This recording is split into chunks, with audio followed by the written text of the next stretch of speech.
Binomial थ्योरममा हामी के पढ्छौँ जस्तै a + x को पावर 5 को एक्सपान्सन हो। त यो पावर 5 को ठाउँमा जति पनि पावर होस् हामी डाइरेक्ट लेख्न सक्छौँ। त्यसमा प्रब्लम के छ?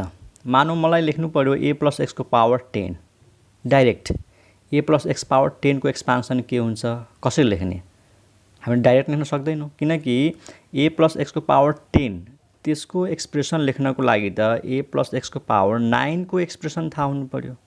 अनि फेरि a + x को पावर 9 को एक्सपान्सन लेख्नको लागि a + x को पावर 8 को एक्सपान्सन हुनु पर्यो। जस्तै हेर न 5 को एक्सपान्सन लेख्न सक्यौँ जब a + x पावर 4 को एक्सपान्सन थाहा थियो। यो लेख्यौँ यसको हेल्पले, यो लेख्यौँ यसको हेल्पले।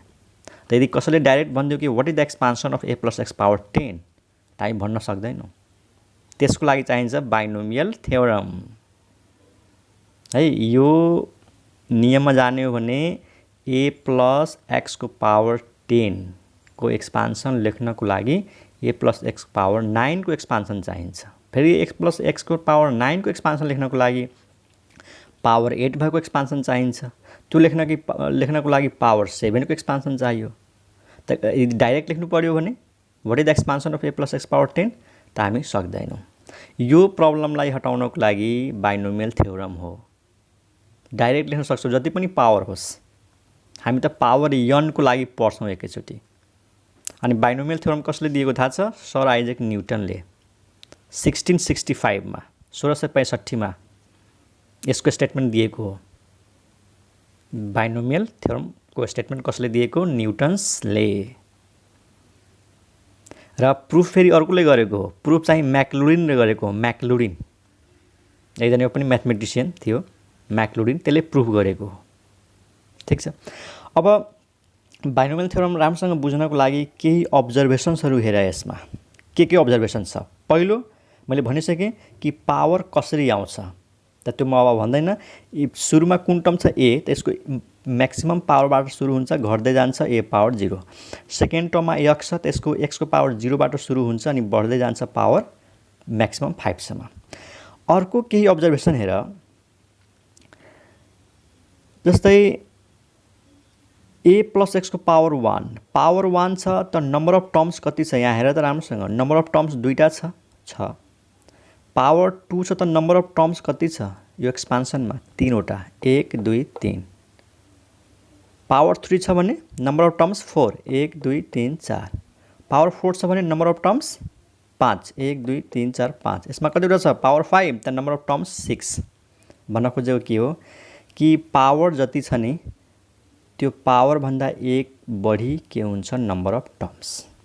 यो पावर भन्दा एक बढी यानी पावरमा एक जोड्ने र जुन नम्बर आउँछ त्यो नम्बर के हुन्छ? Number of terms in that expansion. Power जति छ त्यसमा एक जोड्ने र जुन नम्बर आउँछ त्यो हुन्छ number of terms in that expansion. त पहिलो कुरा यो नोट गर। यदि मानौँ a + x को पावरमा n छ त यसको नम्बर अफ टर्म्स कति हुन्छ त? पक्कै पनि n + 1। पावरमा n छ त नम्बर अफ टर्म्स कति भइहाल्छ? एउटा बढी n + 1। त नम्बर अफ टर्म्स जहिले पनि एक बढी। ओके, यो कुरा भयो। अर्को कुरामा जाउँ। कोफिसिएन्टहरू हेर। पहिलो टर्मको कोफिसिएन्ट र अन्तिम टर्मको कोफिसिएन्ट सबैमा इक्वल छ। Coefficient of first term and last term are equal. यहाँ पनि हेर 1 1 1 1 1 1 1 1। यहाँ त एउटै छ। त्यसै गरी सेकेन्ड टर्मको कोफिसिएन्ट र सेकेन्ड लास्ट टर्मको कोफिसिएन्ट इक्वल छ। सेकेन्ड टर्ममा कोफिसिएन्ट के छ? 5। यसलाई हामी कोफिसिएन्ट भन्छौँ, सेकेन्ड टर्मको कोफिसिएन्ट। यो चाहिँ लास्ट सेकेन्ड टर्म र सेकेन्ड लास्ट टर्मको कोफिसिएन्ट 5 इक्वल छ कि छैन? छ। यो हेर, यो कुन टर्म हो? थर्ड, सुरुदेखि थर्ड। यो कुन टर्म हो? लास्टबाट थर्ड। 10 10 इक्वल छ कि छैन? छ। हामीले यहाँ के भन्न सक्छौँ कि coefficients of those terms are equal which are equidistant from beginning and from last. है, coefficients of the terms which are equidistant from beginning and last are equal. यसमा हेरिहाल। सेकेन्ड टर्मको कोफिसिएन्ट 4, सेकेन्ड लास्ट टर्मको coefficient 4 equal छ कि छैन? छ। अनि यो ठ्याक्कै एउटै छ। अब यो सुरुदेखि पनि थर्ड, लास्टदेखि पनि थर्ड इक्वल भयो। क्लियर छ। यहाँ पनि हेर सेकेन्ड टर्मको कोएफिसिएन्ट 3 अनि अन्तिमबाट सेकेन्ड 3 क्लियर। अर्को यसमा कुरा के आउँछ मिडिल टर्म्सहरू कुन टर्मलाई मिडिल टर्म भन्ने त ठ्याक्कै बीचमा रहेको। अब भन्छौँ सर यसमा मिडिल टर्म के हो त second term this term is the middle term. अब यसमा मिडिल टर्म कुन हो त यसमा दुईटा मिडिल टर्म छ यसलाई पनि मिडिल टर्म भन्छौँ हामी र यसलाई पनि मिडिल टर्म भन्छ यानी सेकेन्ड टर्मलाई पनि मिडिल टर्म भन्ने र थर्ड टर्मलाई पनि मिडिल टर्म भन्ने है। यो पनि मिडिल टर्म यो पनि मिडिल टर्म कुन सेन्समा त मिडिल टर्म्स भनेको जुन पहिलोबाट जुन फर्स्ट टर्मदेखि जति टाढा हुन्छ लास्ट टर्मदेखि त्यति नै टाढा हुन्छ। त यो सुरुदेखि सेकेन्ड हो त यो लास्टदेखि सेकेन्ड हो त्यही भएर इक्वल डिस्टेन्समा छ फर्स्टबाट र लास्टबाट त्यसैले यसलाई हामी के भन्यौँ मिडिल टर्म्स भन्यौँ। ठिक छ। यसमा आऊ यसमा ठ्याक्कै एउटा छ बीचमा सुरुदेखि थर्ड लास्टदेखि थर्ड त यो भयो मिडिल टर्म ठ्याक्कै बीचमा। ओके यसमा हेर्नु त दुईटा मिडिल टर्म छ यो पनि मिडिल टर्म यो पनि मिडिल टर्म हामी फेरि यसलाई भन्दैनौँ नि बिचमा दुईटा हुनु पर्यो यो सुरुदेखि थर्ड यो टर्म चाहिँ लास्टदेखि थर्ड त these two are the middle terms. यसको मतलब कुनै एक्सपान्सनमा मिडिल टर्म एउटा आएको छ कुनै एक्सपान्सनमा मिडिल टर्म दुईटा आएको छ त कुनमा एउटा मिडिल टर्म आएको छ र कुनमा दुईटा मिडिल टर्म आएको छ त जसको पावर इभन छ नि यो इभन पावर भएको जुन एक्सपान्सन छ त्यसमा एउटा मिडिल टर्म र अड पावर भएको जुन एक्सपान्सन छ त्यसमा दुईटा मिडिल टर्म है। पावरको नम्बर इभन छ त एउटा मिडिल टर्म र पावरको नम्बर अड छ भने दुईटा मिडिल टर्म यसलाई हामी भन्ने फर्स्ट मिडिल टर्म अनि यसलाई के भन्ने सेकेन्ड मिडिल टर्म। यहाँ पनि हेर a + x पावर 4 यो पावरमा के छ इभन छ त इभन छ भने एउटै मिडिल टर्म याद गरिहाल पावरको नम्बर इभन भयो भने एउटा मिडिल टर्म दुईटा अड भयो भने दुईटा मिडिल टर्म। हेर पावर 5 यो त अड हो त दुईटा मिडिल टर्म यो र यो फर्स्ट मिडिल टर्म यो सेकेन्ड मिडिल टर्म। अरू केही कुरामा जाउँ अब बाइनोमियल थ्योरम अब त्यसमा केही पनि बाँकी रहेन खालि हामी n को लागि लेख्ने हो जस्तै यो 5 को लागि लेख्यौँ नि अब त्यो n को लागि लेख्ने। अब त्यसमा के कुराहरू आउँछ त्यो हेर यो जुन यसको लागि हेरौँ राम्रोसँग यो जुन a⁴ को कोएफिसिएन्ट छ नि 1 त्यसलाई म यो लेख्न सक्छु यहाँ हेर त सबैजना 5c0 यो 1 लाई म 5c0 लेख्न सक्छु यहाँनिर 1 छ नि 5c0 लेख्न सकिन्छ मजाले किनकि हामीले कम्बिनेसनमा पढिसक्यौँ कि माथि कुनै पनि नम्बर होस् तल 0 भयो भने यसको भ्यालु 1 हुन्छ अथवा फर्मुला युज गर्न सक्छौँ फ्याक्टोरियल 5/0 फ्याक्टोरियल 5 - 0 1 आउँछ। त यो जुन कोएफिसिएन्ट छ त्यसलाई म के लेखेँ 5c0 तर फेरि कसैले भन्ला सर यसलाई हामी 6c0 पनि त लेख्न सक्थ्यौँ त एउटा म सिस्टममा लैजाँदैछु यो 5 भनेको यसको पावर हो र यो फर्स्ट टर्म जुन छ त्यसमा मैले 0 लेखेँ त 1 को भ्यालु आयो 5c0 है 1 भनेको 5c0।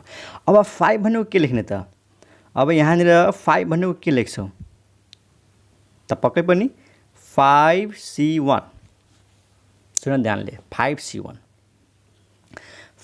को भ्यालु 5 नै हुन्छ क्याल्कुलेट गर आउँछ 5 र मैले कम्बिनेसन पढाउँदाखेरि भनेको हो कि c को कोएफिसिएन्टमा c को सफिक्समा तल 1 छ त माथि जुन नम्बर छ त्यही हुन्छ कि त फर्मुला युज गर्दै हामी फर्मुला छ त हामीसँग फ्याक्टोरियल 5 अनि 1 फ्याक्टोरियल अनि 5 - 1 4 फ्याक्टोरियल छ त फर्मुला हामीसँग NCR n फ्याक्टोरियल याद छ नि NCR भनेको n factorial r factorial n - r factorial थाहा छैन भने योभन्दा अगाडिको च्याप्टर हेर्ने कम्बिनेसन परम्युटेसन ओके।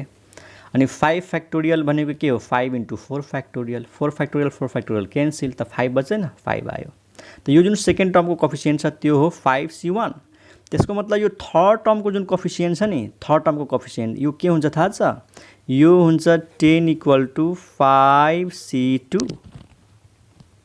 यो 10 भनेको 5c2। अब हेर एउटा सिस्टम आयो यहाँनिर कोएफिसिएन्ट 5c0 यहाँनिर कोएफिसिएन्ट 5c1 हेर है 5c1 त्यसपछि कोएफिसिएन्ट 5c2 अनि त्यसपछि के होला 5c3 त्यसपछि के होला 5c4 यहाँनिर होला 5c4 अनि लास्टमा के हुन्छ 5c5 त म यदि यो एक्सपान्सनलाई c को टर्म्समा लेख्न खोज्यो भने हामी लेख्न सक्छौं कि सक्दैनौं? मजाले सक्छौं। हेर कसरी है, म अब यो a + x पावर 5 छ नि, यसलाई म लेख्दै छु यो कम्बिनेसनको टर्म्समा। त कसरी लेख्न सक्छु हेर, a + x पावर 5 छ हैन। पहिलाको कोएफिसिएन्ट 1 छ, त 1 भनेको के लेख्ने 5c0, अनि यो a पावर 5 त आउँछ नै, a पावर 5। त्यसपछि हेर यो 5 भनेको के हो 5c1, 5c1, अनि a को पावर थाहै छ घट्छ 4, अनि x को पावर बढ्छ, यहाँनिर x को पावर 0 छ त 1 भयो, प्लस त्यसपछि टर्म के हुन्छ भन, 5c1 पछि यो जुन 10 छ नि यो भनेको 5c2, यहाँ लेख्ने 5c2।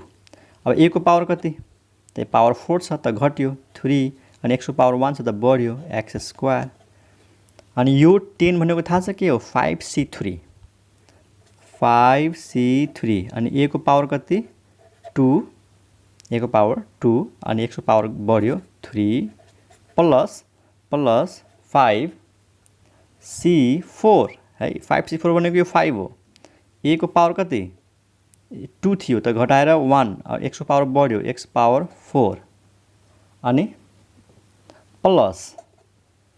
प्लस लास्टमा के छ x पावर 5, अनि यहाँनिर कोएफिसिएन्ट 1 छ, त यो भनेको 5c5, अनि x पावर 5, a पावर 1, यहाँनिर a पावर 0 भनेको 1। अब यसलाई राम्रोसँग हेर, हामीले के कोएफिसिएन्ट लेख्यौं त पहिलो टर्मको कोएफिसिएन्ट आयो 5c0, यो भनेको अरु केही हैन 1। दोस्रो टर्मको कोएफिसिएन्ट के लेख्यौं 5c1, यो भनेको अरु केही हैन 5 हो है, 5c1 को भ्यालु 5। त्यसपछि थर्ड टर्ममा कोएफिसिएन्ट के आयो 5c2, यो भनेको 10 हो, तिमीहरु यसको फर्मुलामा खोल 10 आउँछ कि आउँदैन 5c2, ल हेर यहाँ फ्याक्टोरियल 5, अनि यो भनेको 2 त 2 फ्याक्टोरियल, अनि 5 - 2 3 फ्याक्टोरियल, ल यो कति हुन्छ 120 हुन्छ, यो कति हुन्छ 6, यो हुन्छ 2, 6 × 2 12, यो कति आयो 10, त्यसको भ्यालु 10 हो, त यो जुन 10 देखिरहेछ नि यो 5c2 हो। अब यसमा हुन्छ 5c3, थाहा छ 5c3 भनेको नै 5c2 हो, कुन फर्मुलाबाट कम्प्लिमेन्ट्री कम्बिनेसन पढेका थियौं नि कि NCR = NCn - R हुन्छ, यो हामी पढेको नि NCR NCn - R अघि हैन, त्यही हो। यो 3 छ त 5c3 भनेको 5c2, 5 - 3 2, अनि 5c2 भनेको 10, त यो पनि 10 हो, क्लियर। अनि त्यसपछि यो जुन 5 छ यो भनेको 5c4, यो भनेको 5c4, यो भनेको 5 हो। कसरी हेर 5c4 भनेको 5c1, यो नियमले 5c4 भनेको 5c1 हो, 5 - 4 1, अनि 5c1 भनेको कति हो 5 हो, यसको भ्यालु 5 हो। र यो जुन लास्टमा कोएफिसिएन्ट 1 छ भने यो जुन लास्टको कोएफिसिएन्ट 1 छ नि त्यो भनेको 5c5, तलमाथि सेम भयो भने कति हुन्छ 1 हुन्छ। त्यसमा कस्तो सिस्टम आयो, पावर 5 छ भने 5c0 बाट सुरु हुन्छ, अनि तलको सफिक्स बढाउँदै जाऊ 1 2 3 4 5, माथि चाहिँ चेन्ज हुँदैन, माथि जति पावर छ त्यति नै हो 5 5 5 5 5 5, बुझिरहेछौ। पावर 5 छ भने माथि सबैमा 5, बस तलको सफिक्स 0 बाट सुरु गर, 0 1 2 3 4 5 एन्ड यति, यो लास्ट हो यो, बस यही हो कोएफिसिएन्टहरु। अब पावर 4 को कुरा गर्ने हो भने यो कति हुन्छ थाहा छ 4c0, यो भनेको कति हो थाहा छ 4c1, यो 4c2, यो 4c3, यो 4c4, सक्यो। कोएफिसिएन्ट त्यसरी आउँछ, यो भनेको 3c1 3c0, यो पावरमा 3 छ नि 3c0, यो 3 भनेको 3c1 3c2 3c3, त्यसको मतलब म त जुनसुकै एक्सपान्सन डाइरेक्ट लेख्न सक्छु है। एउटा एक्जाम्पल ल, मानौ मलाई एक्सपान्सन लेख्नु छ, कसको एक्सपान्सन लेख्नु छ a प्लस मानौ b लेखौँ है त, a प्लस x छ, मैले जे पनि राख्न सक्छु a प्लस b, मानौ यसको पावर मलाई कसको लेख्नु छ 10 को लेख्नु छ, ल a प्लस b पावर 10, कसरी लेख्ने त एकदम इजी छ। हेर पहिला कोफिसिएन्टहरु लेखिदिन्छु। पहिलामा कोफिसिएन्ट के आउँछ 10C0 क्लियर 10C0 अनि यो a र b को पावर कति आउँछ त म पछि लेख्छु। पहिला म कोफिसिएन्ट मात्रै लेखिदिन्छु है त। त्यसपछि के आउँछ 10C1 त्यसपछि के आउँछ 10C2 क्लियर छ अनि प्लस त्यसपछि के आउँछ तीनटा टर्म आयो। कतिवटा टर्म हुन्छ थाहा छ 11 वटा टर्म हुन्छ 10C2 अनि यहाँले लेखौँ है त plus 10C3 plus 10C4 plus 10C5 0 1 2 3 4 5 अनि प्लस फेरि 10C6 plus 10C7 plus 10C8 plus